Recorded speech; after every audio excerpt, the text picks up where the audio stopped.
गौतम बुद्ध का मन बचपन से ही करुणामयी रहा है। उनसे किसी भी प्राणी का दुख नहीं देखा जाता था। खेल में भी उन्हें खुद हार जाना पसंद था, लेकिन किसी को हराना और किसी का दुखी होना उनसे कतई नहीं देखा जाता था। गौतम बुद्ध ने दुनिया को अहिंसा, करुणा और शांति से जुड़े उपदेश दिए हैं, जो किसी की भी जिंदगी में अच्छे बदलाव ला सकते हैं।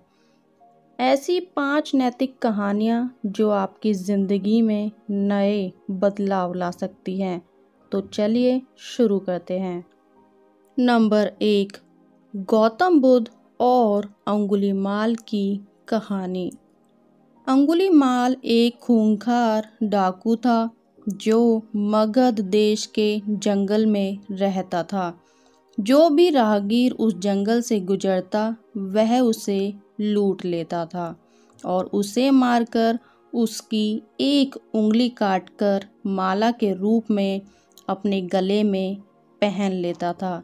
इसीलिए लोग उसे अंगुलीमाल कहते थे।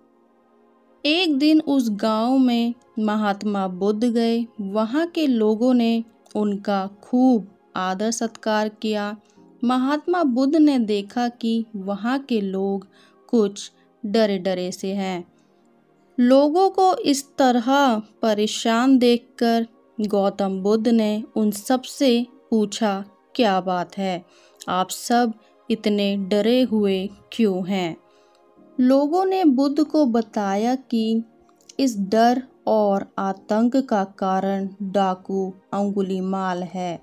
वह जंगल से गुजरने वाले हर राहगीर की निरपराध हत्या कर देता है और उसकी उंगली काटकर अपने गले में पहन लेता है। लोगों की बातें सुन बुद्ध ने मन में निश्चय किया कि उस डाकू से अवश्य ही मिलना चाहिए। महात्मा बुद्ध ने लोगों से पूछा, वह अंगुलीमाल रहता कहाँ है? एक व्यक्ति सामने आया और महात्मा बुद्ध को बोला, वह जंगलों के अंदर एक जो गुफा है उसी में वह अंगुलीमाल रहता है।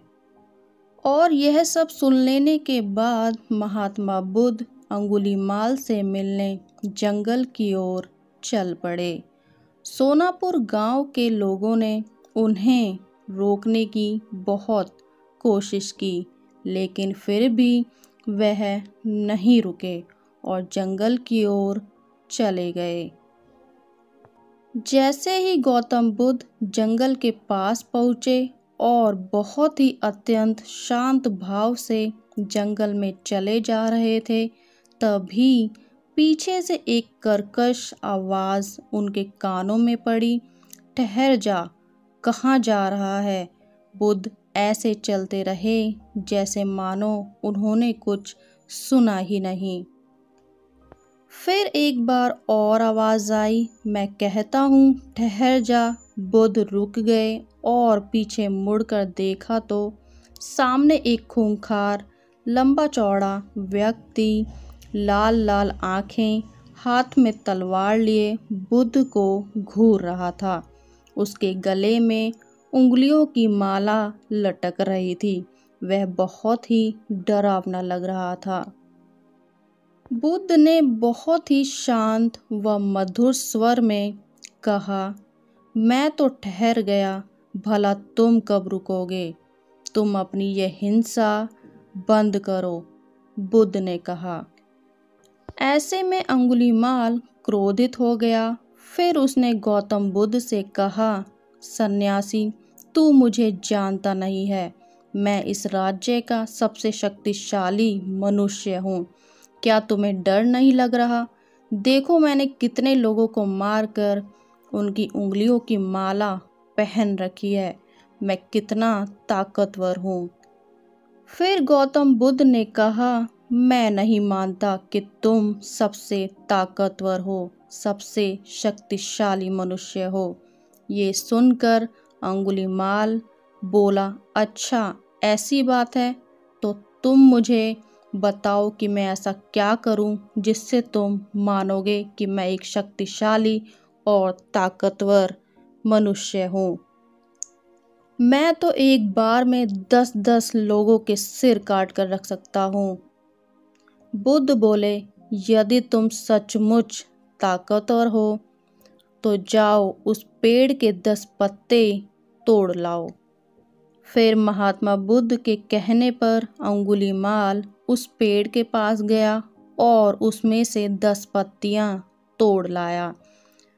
फिर बुद्ध ने कहा, जाओ अब इन सभी पत्तियों को वापस उस पेड़ में जोड़ दो। अंगुलीमाल क्रोधित हो गया और बोला, भला कहीं टूटे हुए पत्ते भी जुड़ सकते हैं? ऐसे में महात्मा बुद्ध कहते हैं कि तुम जिस चीज को जोड़ नहीं सकते, फिर उसे तोड़ने का अधिकार तुम्हें किसने दिया? अगर तुम किसी को जोड़ नहीं सकते हो तो उसे तोड़ो मत। अगर तुम किसी को जीवन नहीं दे सकते तो उन्हें मारो मत। यह सब सुनकर अंगुलीमाल की आंखें खुल गईं। वह महात्मा बुद्ध के चरणों में जा गिरा और बोला, हे महात्मन, मुझे क्षमा कर दीजिए। मैं भटक गया था, आप मुझे अपनी शरण में ले लीजिए। भगवान बुद्ध ने उसे अपनी शरण में ले लिया और अपना शिष्य बना लिया। इसके बाद से अंगुलीमाल ने बुरे काम करना छोड़ दिया और वह आगे चलकर एक बहुत बड़ा साधु हुआ। इस कहानी से हमें यह सीख मिलती है कि इंसान चाहे कितना ही बुरा क्यों ना हो, वह कभी न कभी बदल सकता है। नंबर 2, क्रोध इंसान का सबसे बड़ा दुश्मन। एक बार गौतम बुद्ध अपने शिष्यों के साथ बैठे हुए थे और उपदेश दे रहे थे। उन्होंने अपने शिष्यों से कहा, क्रोध जो है वो इंसान का सबसे बड़ा दुश्मन है। क्रोध करने वाला मनुष्य खुद को तो हानि पहुंचाता ही है, साथ ही साथ दूसरों को भी हानि पहुंचाता है। वह व्यक्ति प्रतिशोध, बदले की आग में जलता है और अपने जीवन को बर्बाद कर लेता है। मनुष्य को जो है क्रोध की सज़ा नहीं मिलती, बल्कि क्रोध करने से सज़ा मिलती है। उनके इस उपदेश के खत्म हो जाने के बाद उनके शिष्यों में से एक शिष्य उठ खड़ा होता है और उन्हें बोलता है, तू एक ढोंगी है, तेरी बातें इंसानों के रहन सहन से बिल्कुल विपरीत हैं। तू जो भी कुछ कहता है उसे तू अपने जीवन में अनुसरण नहीं करता और दूसरों को वो सब करने के लिए कहता है। जब उनका वह शिष्य गौतम बुद्ध को उल्टी सीधी खरी खोटी बातें कह रहा था, तब गौतम बुद्ध ने किसी भी तरह की प्रतिक्रिया नहीं की और वे शांत बैठे रहे। उन्हें किसी भी प्रकार की प्रतिक्रिया ना करते देख वह व्यक्ति और भी ज्यादा गुस्सा हो गया और उसने गुस्से में आकर गौतम बुद्ध के मुंह पर थूक दिया। इसके बाद भी गौतम बुद्ध को कोई गुस्सा नहीं आया और वे उसी शांत अवस्था में बैठे रहे। फिर उन्होंने अपने चेहरे से थूक को पोंछा और चुपचाप बैठ गए।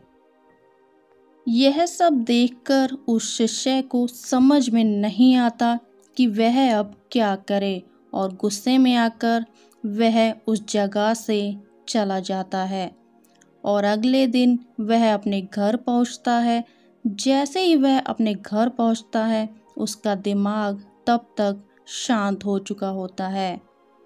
दिमाग के ठंडा होते ही उसे इस बात का एहसास होता है कि उसने कितनी बड़ी गलती की है और उससे पाप हुआ है।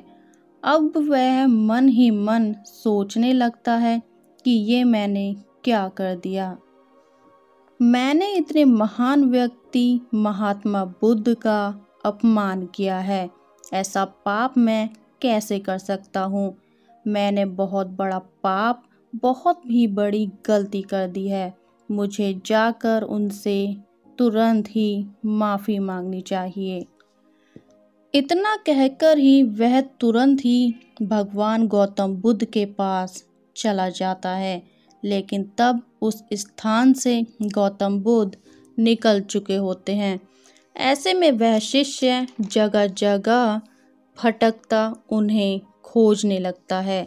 जैसे ही उसे महात्मा बुद्ध मिले तो वह उनके पैरों में गिर जाता है और उनसे कहने लगता है, हे महात्मा, मुझे माफ़ कर दीजिए। मुझसे बहुत ही बड़ी गलती हुई है। मैंने आपका बहुत अपमान किया है। मुझसे बहुत ही बड़ा पाप हुआ है। कृपया मुझे माफ़ कर दीजिए। उसकी बातें सुनकर गौतम बुद्ध उससे कहते हैं, शांत हो जाओ। क्या बात है, मुझे बताओ, तुम कौन हो। गौतम बुद्ध के यह पूछने पर कि तुम कौन हो, वह शिष्य चौंक जाता है और सोचने लगता है कि महात्मा बुद्ध मुझे कैसे भूल सकते हैं। मैंने तो उनका इतना अपमान किया था। उस शिष्य ने फिर महात्मा बुद्ध से पूछा, मैं वही शिष्य हूँ जिसने कल आपका इतना अपमान किया था और आप इतनी जल्दी मुझे भूल गए। तब भगवान बुद्ध कहते हैं कि हमें कल की बातों को कल में ही छोड़ देना चाहिए। वह अच्छा हो या बुरा, उसके बारे में बार बार सोचना नहीं चाहिए। मैं बीती हुई बातों को पीछे छोड़कर आगे चलता हूँ। हम सभी को बीती हुई बातों को भूलकर आगे बढ़ना चाहिए। अगर कोई व्यक्ति बीती हुई बातों को पकड़कर बैठ जाता है तो वह कभी भी आगे बढ़ने की ओर विचार नहीं कर पाता। इसीलिए हम सभी को बीती हुई बातों को छोड़कर आगे बढ़ना चाहिए। महात्मा बुद्ध की यह सब बातें सुनकर वह शिष्य बहुत ही ज़्यादा प्रभावित होता है और कहने लगता है, आपने जीवन का इतना महत्वपूर्ण पाठ बहुत ही आसानी से समझाया है।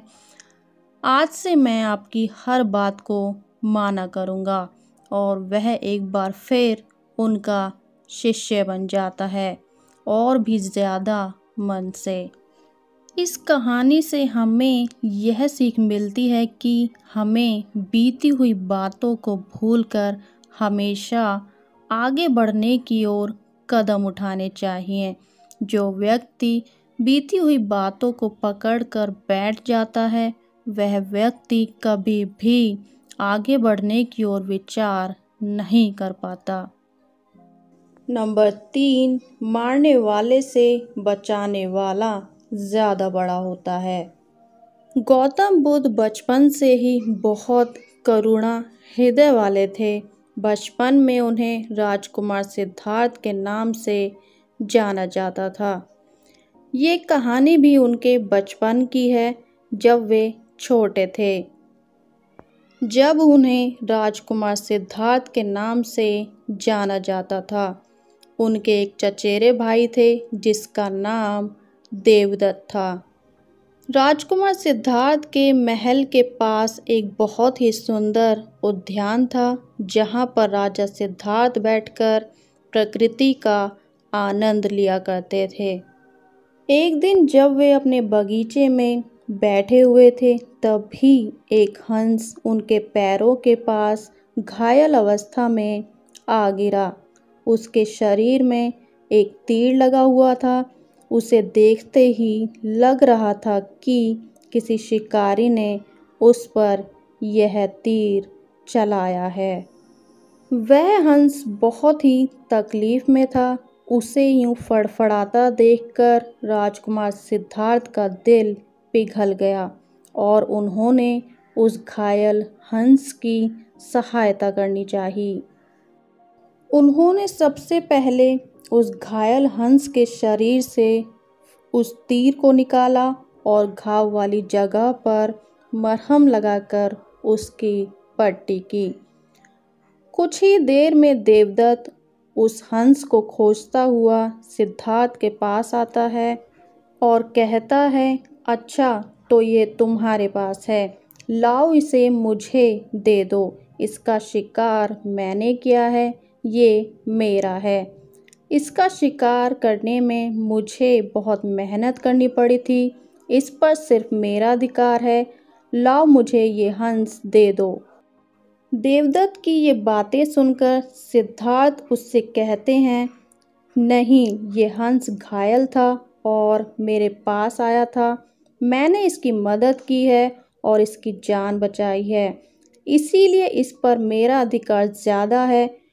दोनों भाइयों के बीच उस हंस को लेकर बहसबाजी होने लगती है। कोई भी उस पर से अधिकार नहीं खोना चाह रहा था। अब वे जानना चाहते थे कि इस हंस पर अब किसका अधिकार ज़्यादा है। ऐसे में उन दोनों ने निर्णय लिया कि वे दोनों राजा के पास जाएंगे। अब वही निर्णय करेंगे कि इस हंस पर किसका अधिकार होगा। सिद्धार्थ के पिताजी शुद्धोधन, जो कि कपिलवस्तु के राजा भी थे, वे दोनों राजा के पास जाते हैं। राजा के पास पहुंचते ही सारी बात राजा को बताते हैं। सबसे पहले देवदत्त ने कहा, महाराज, इस हंस पर सबसे ज़्यादा मेरा अधिकार है। मैंने इसका शिकार किया है, इसीलिए आप सिद्धार्थ से कहिए कि वह मुझे मेरा हंस लौटा दे।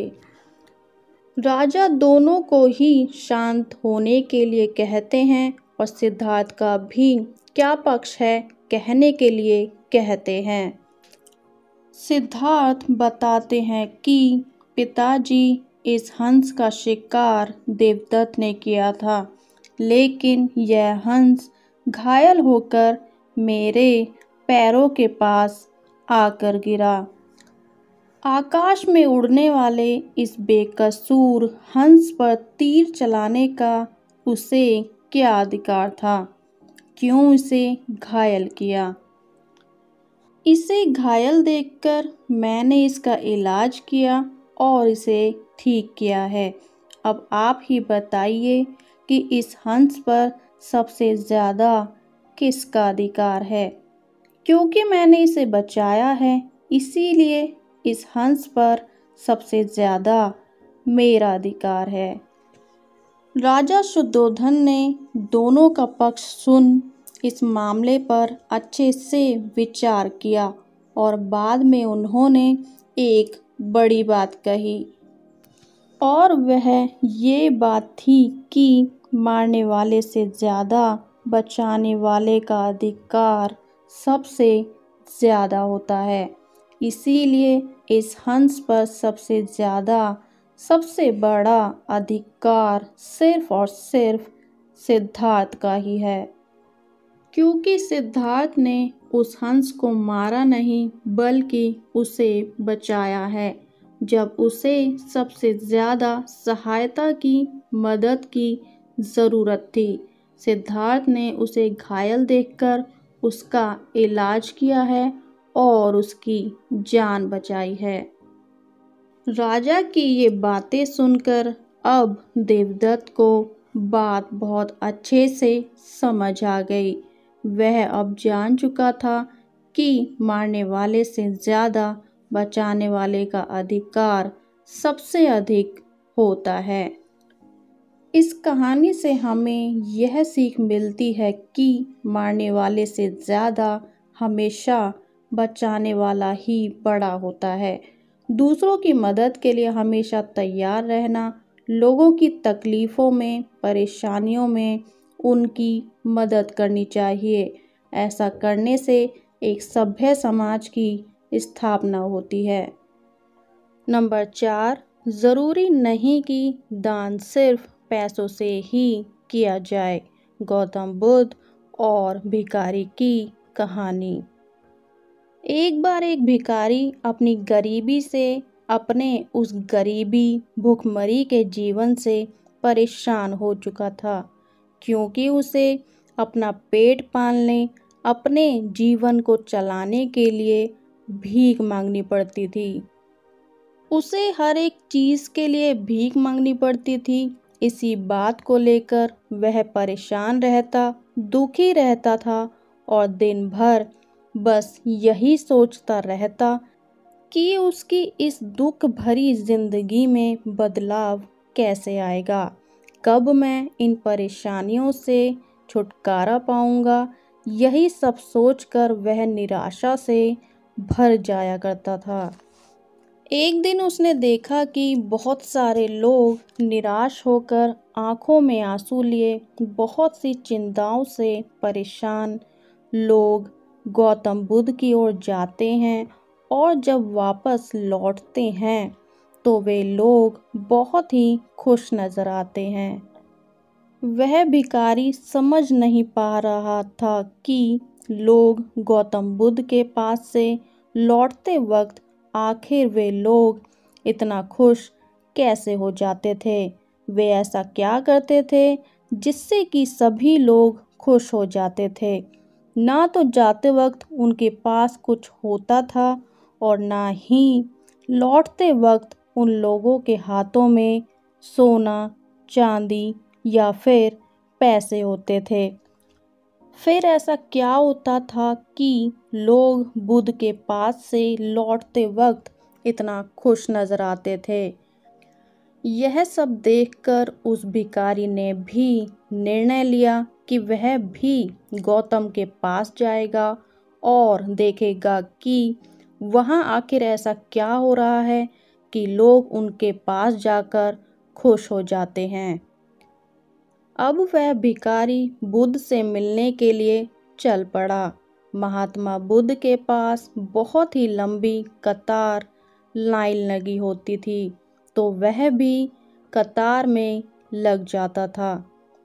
कतार में लगकर वह अपनी बारी का इंतज़ार करने लगता है।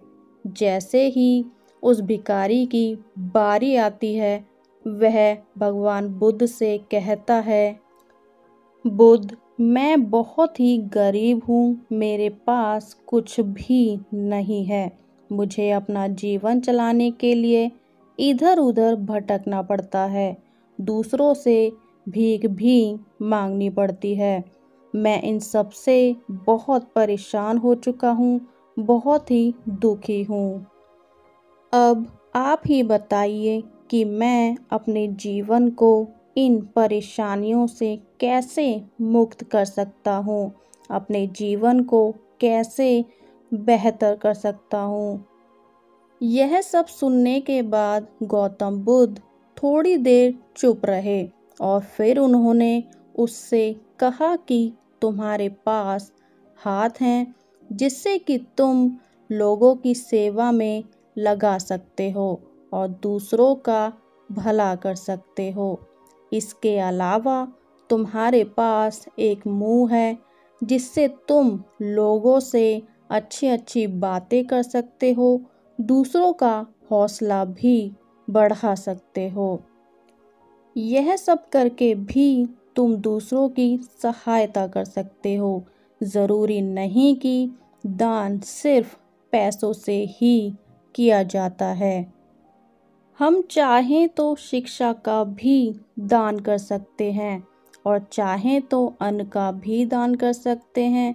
ऊपर वाले ने अगर किसी को पूर्णतः एक अच्छा शरीर दिया है तो वह बिल्कुल गरीब नहीं है, वो तो बस दिमाग से ही गरीब है। उसे इस विचार से दूर हटकर सच्चे मन से दूसरों की सेवा में लगाना चाहिए। बुद्ध की इन बातों को सुनकर वह भिखारी अत्यंत ही खुश हो गया और उसका मन अब पूरी ही तरह से खुशी और एक नए उत्साह से भर उठता है। वह उनकी इन सभी बातों से काफ़ी प्रसन्न और संतुष्ट था।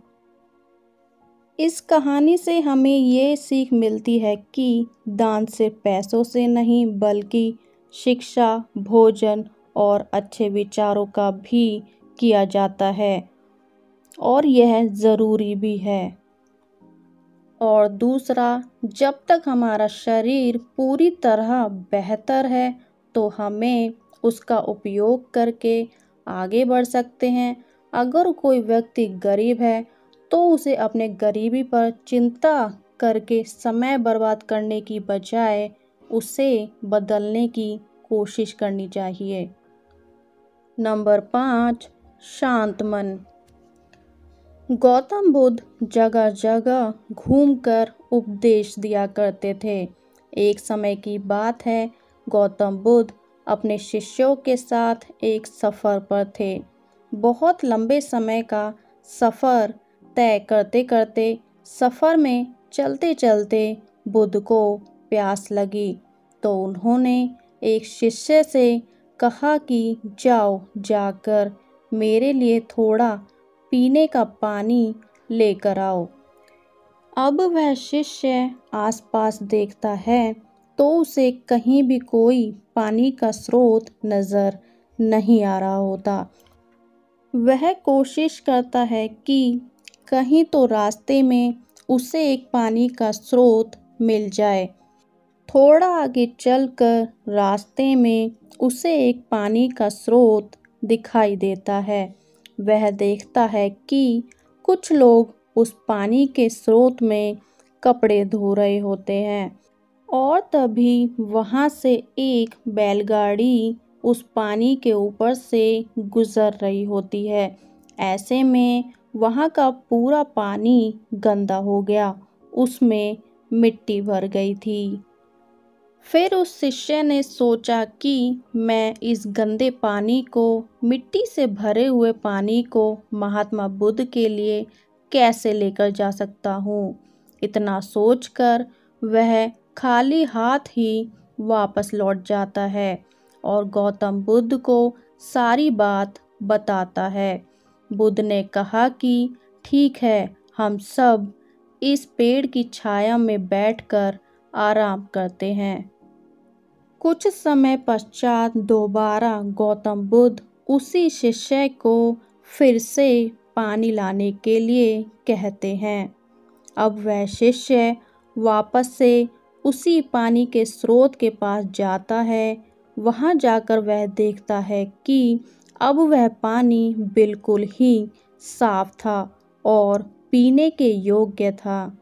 अब वह शिष्य पानी बुद्ध के लिए लेकर जाता है और उसने वह पानी गौतम बुद्ध को पिलाया। बुद्ध ने यह बात सबको बताई कि जिस तरह से पानी में मिट्टी फैल गई थी, लेकिन उसे थोड़े समय के लिए छोड़ देने के पश्चात उसकी सारी मिट्टी नीचे बैठ गई और वह पानी वापस से साफ हो गया। ठीक उसी तरह से हमारा मस्तिष्क, दिमाग भी है। जब हमारा मस्तिष्क अशांत होता है तब उसे थोड़ा वक्त देकर शांत करो। वक्त देने पर हमारा मस्तिष्क भी थोड़े समय के बाद शांत ज़रूर होता है। हमें बस इतना करना है कि अपने मस्तिष्क को थोड़ी देर तक शांत रखना है, जिससे कि हम सही फैसले ले सकें, क्योंकि अशांत मन से आप कभी भी सही फैसले नहीं ले सकते। इस कहानी से सबसे बड़ी सीख हमें यह मिलती है कि हमें हमेशा ठंडे दिमाग से कोई भी निर्णय, फैसला लेना चाहिए। अशांत, गर्म दिमाग से लिए गए फैसले अक्सर गलत ही होते हैं।